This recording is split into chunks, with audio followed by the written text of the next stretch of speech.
Ninth സ്റ്റാൻഡേർഡിലെ second chapter ആയിട്ടുള്ള chemical bonding രാസബന്ധനം എന്ന പാഠഭാഗത്തേക്ക് നമുക്ക് കടക്കാം.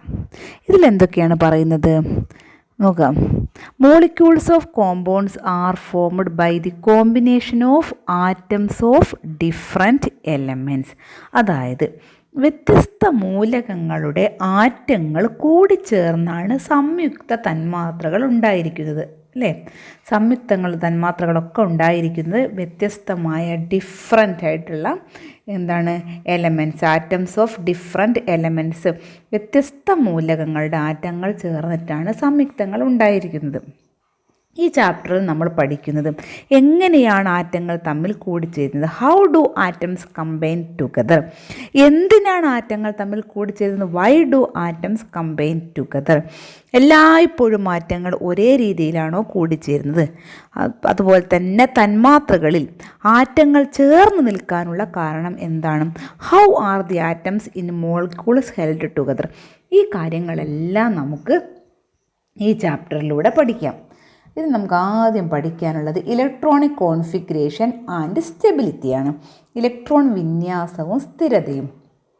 കഴിഞ്ഞ ചാപ്റ്ററിൽ നമ്മൾ ഇലക്ട്രോൺ വിന്യാസം എങ്ങനെയാണ് എഴുതുന്നതെന്നൊക്കെ നമ്മൾ പഠിച്ചു കഴിഞ്ഞു. ഇനി ഇലക്ട്രോൺ വിന്യാസവും സ്റ്റെബിലിറ്റിയും തമ്മിലുള്ള, ഇലക്ട്രോണിക് കോൺഫിഗറേഷനും സ്റ്റെബിലിറ്റിയും തമ്മിലുള്ള റിലേഷൻ എന്താണെന്ന് നമുക്ക് നോക്കാം. Atoms combine to form molecules in order to attain stability. ആറ്റങ്ങൾ ചേർന്ന് തന്മാത്രയുണ്ടാകുന്നത് എന്തിനു വേണ്ടിയിട്ടാണ്, സ്ഥിരത കൈവരിക്കാൻ വേണ്ടി, to attain stability. Atoms combine to form molecules, atom ചേർന്ന് മോളിക്യൂൾ ഉണ്ടാകുന്നത് ടു അറ്റൈൻ സ്റ്റെബിലിറ്റിയാണ്. ആറ്റങ്ങൾ ചേർന്ന് തന്മാത്രകൾ ഉണ്ടാകുന്നത് സ്ഥിരത കൈവരിക്കാൻ വേണ്ടിയിട്ടാണ്.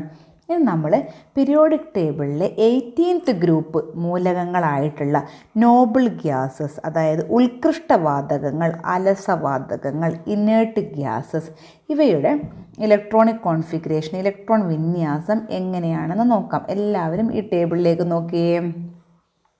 ഇവിടെ എന്താ പറഞ്ഞിരിക്കുന്നത്, ഹീലിയം, അല്ലേ? ഹീലിയത്തിൻ്റെ അറ്റോമിക് നമ്പർ 2 ആണ്. Electronic configuration 2. സെക്കൻഡ്, അതായത് 18th ഗ്രൂപ്പിലുള്ള അലസവാതകങ്ങൾ, നോബിൾ ഗ്യാസസ്, ഇനേർട്ട് ഗ്യാസസിൻ്റെ ഇലക്ട്രോണിക് കോൺഫിഗറേഷനാണ് ഇവിടെ കൊടുത്തിരിക്കുന്നത്. നിയോൺ അറ്റോമിക് നമ്പർ 10 ആണ്. Electronic configuration 2,8. Argon 18, 2,8, 8. Krypton 36, 2,8, 18, 8. Xenon 54, 2,8, 18, 18, 8. നിങ്ങൾ ടേബിൾ നന്നായി നോക്കിയതിന് ശേഷം കുറച്ച് ചോദ്യം കൊടുത്തിട്ടുണ്ട്. നമുക്ക് ഈ ചോദ്യത്തിലേക്ക് പോകാം. How many electrons are present in the outermost shell of these elements except in case of helium. എന്താ പറയുന്നത്, ഹീലിയം ഒഴികെയുള്ള മറ്റ് മൂലകങ്ങളുടെ ബാഹ്യതമ ഷെല്ലിൽ എത്ര ഇലക്ട്രോൺ ഉണ്ട്? ഹീലിയം ഒഴിച്ച് ബാക്കിയുള്ളവയുടെയൊക്കെ ബാഹ്യതമ ഷെല്ലിൽ എത്ര ഇലക്ട്രോണുകളുണ്ട്? എല്ലാവരും നോക്കിയിട്ട് പറഞ്ഞേ. ഹീലിയം ഒഴിവാക്കിയിട്ട് ബാക്കി എല്ലാത്തിലും എത്ര ഇലക്ട്രോൺസ് ഉണ്ട്? 8 ഇലക്ട്രോൺസ്. 8 ഇലക്ട്രോൺസ് ആണ് ഉള്ളത്. ഇനി അടുത്ത ചോദ്യത്തിലേക്ക് പോകാം. ഏതൊരു മൂലകത്തിൻ്റെയും ബാഹ്യതമ ഷെല്ലിൽ ഉൾക്കൊള്ളാവുന്ന പരമാവധി ഇലക്ട്രോണുകളുടെ എണ്ണം എത്ര? ഇതിലൊക്കെ നിങ്ങൾ നോക്കുക. ഇതിലൊക്കെ ബാഹ്യതമ ഷെല്ല് എന്ന് പറഞ്ഞാൽ അവസാനത്തെ ഷെല്ല്, അതിൽ ഉൾക്കൊള്ളാവുന്ന പരമാവധി ഇലക്ട്രോണുകളുടെ എണ്ണം എത്രയാണ്? What is the maximum number of electrons that can be accommodated in the outermost shell of an element. ഇതിലൊക്കെ ഔട്ടർമോസ്റ്റ് മാക്സിമം എത്രയാണ് കൊടുത്തിരിക്കുന്നത്? 8 ഇലക്ട്രോൺസ്. നമുക്ക് ടേബിൾ നോക്കിയിട്ട് പറയാൻ പറ്റുന്നുണ്ട്. ഇങ്ങനെ the arrangement of 8 electrons in the outermost shell of atoms is called octet electron configuration. അതായത് ബാഹ്യതമ ഷെല്ലിൽ 8 ഇലക്ട്രോൺ വരുന്ന ക്രമീകരണത്തെയാണ് നമ്മൾ അഷ്ടക ഇലക്ട്രോൺ വിന്യാസം, അതായത് ഒക്ടറ്റ് ഇലക്ട്രോൺ കോൺഫിഗറേഷൻ എന്ന് പറയുന്നത്. അപ്പോൾ നിങ്ങൾക്ക് ഇതൊക്കെ നിങ്ങൾ ഈ ടേബിളൊക്കെ എഴുതിയെടുക്കണം. പിന്നെ അതുപോലെ തന്നെ ഈ definition, what is octet electronic configuration എന്ന ഡെഫിനേഷൻ എഴുതിയെടുക്കണം. നമ്മൾ ഓൺലൈൻ ക്ലാസ് കണ്ടുകൊണ്ടിരിക്കുമ്പോൾ തന്നെ നമ്മുടെ ക്ലാസ് ഇവിടെ ജസ്റ്റ് പോസ് ചെയ്ത് വെച്ചതിന് ശേഷം നിങ്ങൾ നോട്ട് എഴുതിയെടുക്കേണ്ടതാണ്. അപ്പോൾ നിങ്ങളത് എഴുതിയെടുത്തോളൂ. Octet electron configuration. ഇവിടെ വരെയുള്ള നോട്ട് എഴുതിയെടുക്കുക. ഈ ചോദ്യങ്ങളൊക്കെ എഴുതിയെടുക്കണേ. ഇവിടെ ഒരു മുകളിൽ 2 ചോദ്യം കൊടുത്തിട്ടുണ്ട്, ഈ ടേബിൾ ഉണ്ട്, ക്വസ്റ്റ്യൻ ഉണ്ട്, ഇതൊക്കെ എഴുതിയെടുക്കുക. ഇത് നോക്കുക. Octet electron configuration in an atom is a stable arrangement. അതായത് ഒരു ആറ്റത്തിൽ അഷ്ടക ഇലക്ട്രോൺ അഷ്ടകം എന്ന് പറഞ്ഞാൽ എന്താണ്? അഷ്ടകം 8. അഷ്ടക ഇലക്ട്രോൺ സംവിധാനം വളരെ സ്ഥിരതയുള്ളവയാണ്. Octet electron configuration in an atom is a stable arrangement. അഷ്ടക സംവിധാനം വളരെ സ്ഥിരതയുണ്ട് അല്ലേ? പിന്നെ എന്താ പറയുന്നത്? Noble gases possess this arrangement and are hence stable. ഇതുപോലെ തന്നെ ഉത്കൃഷ്ടവാതകങ്ങൾക്ക് ഈ ഘടന, ഈ പറഞ്ഞിരിക്കുന്ന മുകളിൽ കൊടുത്തിരിക്കുന്ന ഹീലിയം മുതലുള്ള ഉത്കൃഷ്ടവാതകങ്ങൾക്ക് ഈ ഘടന, ഏത് ഘടന? 8 ഇലക്ട്രോൺ എന്ന ഘടനയാണുള്ളത്. അതുകൊണ്ട് അവയ്ക്ക് എന്തുണ്ട്? സ്ഥിരതയുണ്ട്. അതിനാൽ അവ സാധാരണയായി രാസപ്രവർത്തനങ്ങളിൽ പങ്കെടുക്കുന്നില്ല. Normally these gases do not take part in chemical reaction. അതുകൊണ്ട് ഇവയൊന്നും രാസപ്രവർത്തനത്തിൽ പങ്കെടുക്കുന്നില്ല. അപ്പം നമുക്ക് ഇവിടെ നിന്നൊരു ചോദ്യം വരാൻ സാധ്യതയുണ്ട് അല്ലേ? Why noble gases do not take part in chemical reaction. എന്തുകൊണ്ടാണ് നോബിൾ ഗ്യാസസ് ഒന്നും രാസപ്രവർത്തനത്തിൽ പങ്കെടുക്കാത്തത്? എന്തുകൊണ്ടാണ്? അതായത് noble gases possess octet electron configuration. Noble gases അഷ്ടക സംവിധാനം അല്ലേ, ഒക്ടറ്റ് ഇലക്ട്രോൺ കോൺഫിഗറേഷന് പോസസ് ചെയ്തിട്ടുണ്ട്. നോബിൾ ഉത്കൃഷ്ടവാതകങ്ങൾക്ക് എന്താണ്? അഷ്ടക ഇലക്ട്രോൺ വിന്യാസം എന്ന ഘടനയാണുള്ളത്.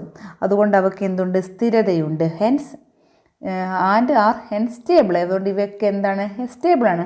Therefore normally these gases do not take part in chemical reaction. അതുകൊണ്ട് കെമിക്കൽ റിയാക്ഷനിലൊന്നും പങ്കെടുക്കുന്നില്ല. ഹീലിയത്തിൻ്റെ കേസ് ഒന്ന് ശ്രദ്ധിച്ച് എല്ലാവരും. ഹീലിയത്തിൻ്റെ കേസിലേക്ക് നമ്മൾ നോക്കുമ്പോൾ ടേബിൾ നോക്കുമ്പോൾ എല്ലാം നോക്കൂ. ഇവിടെ നോക്കി 2 ഇലക്ട്രോണിക് കോൺഫിഗറേഷൻ 2 എന്നല്ലേ കൊടുത്തിരിക്കുന്നത്. അതെന്താണ് അവിടെ കാരണം? The helium atom contains only 1 shell. ഹീലിയത്തിൽ ആകെ ഒരു ഷെല്ലേ ഉള്ളൂ അല്ലേ? ഹീലിയത്തിന് ആകെ ഒരു ഷെല്ലുള്ളൂ. അത് ഏത് ഷെല്ലാണ്? ഹീലിയം ആറ്റത്തിൽ ആകെയുള്ള ഷെല്ല് ഏത് ഷെല്ലാണ്? ഫസ്റ്റ് ഷെല്ല് ഏതാണ്? കെ ഷെല്ലാണ്. Maximum number of electrons that can be accommodated in the first shell is 2. അതായത് ഒന്നാമത്തെ ഷെല്ലായ കെ ഷെല്ലിൽ ഉൾക്കൊള്ളാവുന്ന പരമാവധി ഇലക്ട്രോണുകളുടെ എണ്ണം എത്രയാണ്? 2 ആണ്. ആ പരമാവധി ഇലക്ട്രോണുകളുടെ എണ്ണം ആ 2 അങ്ങനെ തന്നെ ഹീലിയത്തിൻ്റെ കേസിൽ ഉൾക്കൊണ്ടിട്ടുണ്ട് അല്ലേ?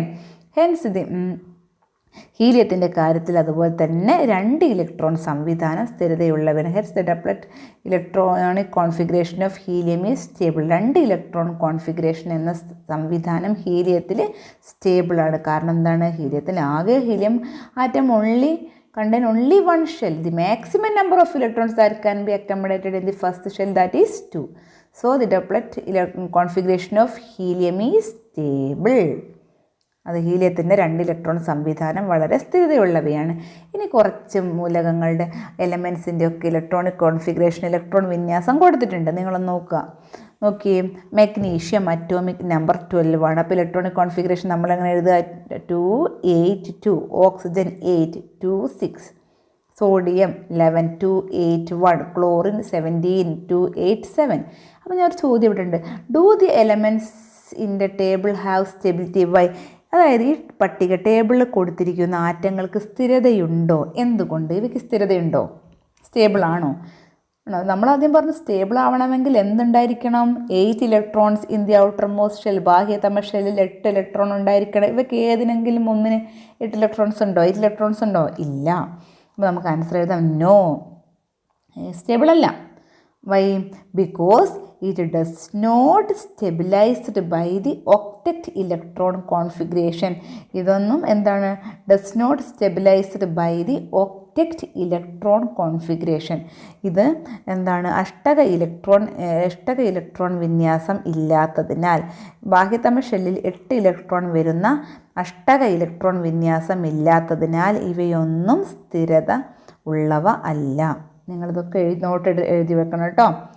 No, because it does not stabilized by the octet electron configuration. ഇനി നമുക്ക് അടുത്ത ഭാഗം എന്താ പറയുന്നത് നോക്കാം. If not, how do they attain stability? ഇങ്ങനെയൊന്നും അല്ലെങ്കിൽ അവ എങ്ങനെ സ്ഥിരത നേടുന്നു നമുക്കറിയണ്ടേ.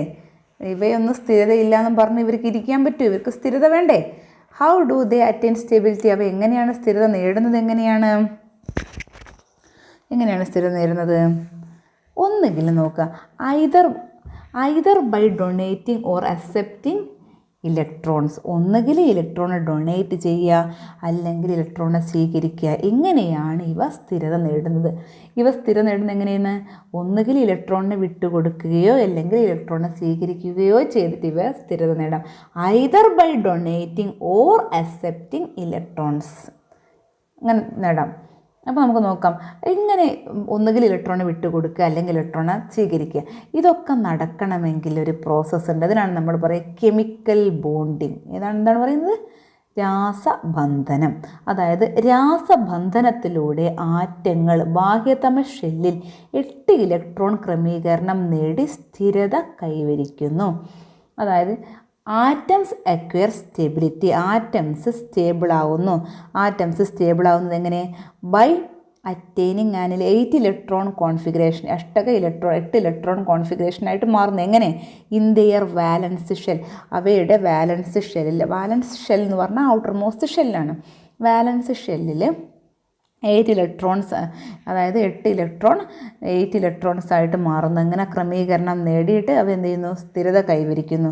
ഏത് പ്രോസസ്സിലൂടെ? Through chemical bonding. കെമിക്കൽ ബോണ്ടിങ്ങിലൂടെയാണ് ഇവ ഒന്നുകിൽ ഇലക്ട്രോണെ കൊടുക്കുകയോ അല്ലെങ്കിൽ ഇലക്ട്രോണിനെ ഡൊണേറ്റ് ചെയ്യുകയോ എന്ത് സംഭവം നടക്കുന്നതിന് പ്രോസസ്സിന് പറയുന്ന പേരാണ് എന്ത്? Chemical bonding. Atoms acquire stability by attaining an 8 electron configuration in their valence shell through chemical bonding. രാസബന്ധനത്തിലൂടെ ആറ്റങ്ങൾ ബാഹ്യതമ ഷെല്ലിൽ 8 ഇലക്ട്രോൺ ക്രമീകരണം നേടി സ്ഥിരത കൈവരിക്കുന്നു. ഇനി നോക്കൂ എല്ലാവരും, എന്താണ് chemical bonding? The attractive force that holds together the atoms in a molecule is called chemical bonding. എന്താണ് ഈ രാസബന്ധനം എന്ന് പറയുന്നത്? അതായത് ഒരു തന്മാത്രയിൽ അതിലെ ആറ്റങ്ങളെ പരസ്പരം ചേർത്ത് നിൽക്കുന്ന ബലത്തെയാണ് നമ്മൾ എന്ത് പറയുന്നത്? രാസബന്ധനം. ദി അട്രാക്റ്റീവ് ഫോഴ്സ്, അതായത് ഒരു അട്രാക്റ്റീവ് ഫോഴ്സ് എന്താണ്? ഒരു പരസ്പരം ആകർഷിക്കുന്ന ഒരു ബലം. That holds together the atoms in A molecules. അതിലുള്ള ആറ്റങ്ങളെല്ലാം, ഒരു മോളിക്യൂളിലുള്ള ആറ്റങ്ങളെയെല്ലാം പരസ്പരം ചേർത്ത് നിർത്തുന്ന ഒരു ആകർഷണ ഫലത്തെ, അട്രാക്റ്റീവ് ഫോഴ്സിനെയാണ് നമ്മൾ എന്ത് പറയുന്നത്? രാസബന്ധനം അല്ലെങ്കിൽ കെമിക്കൽ ബോണ്ടിങ് എന്ന് പറയുന്നത്. ഈ കെമിക്കൽ ബോണ്ടിങ് തന്നെ പലതരത്തിലുണ്ട്. കെമിക്കൽ ബോണ്ടിങ് നമുക്ക് അയണിക് ബോണ്ടിങ്, കോവാലൻ്റ് ബോണ്ടിങ്, അങ്ങനെ പലതരത്തിലുള്ള അയണിക് ബോണ്ടിങ് ഉണ്ട്. പലതരത്തിലുള്ള കെമിക്കൽ ബോണ്ടിങ് ഉണ്ട്. ഇനി നമുക്ക് ഒന്നാമത്തെ കെമിക്കൽ ബോണ്ടിങ് ആയിട്ടുള്ള അയണിക് ബോണ്ടിങ്ങിലേക്ക് കടക്കാം.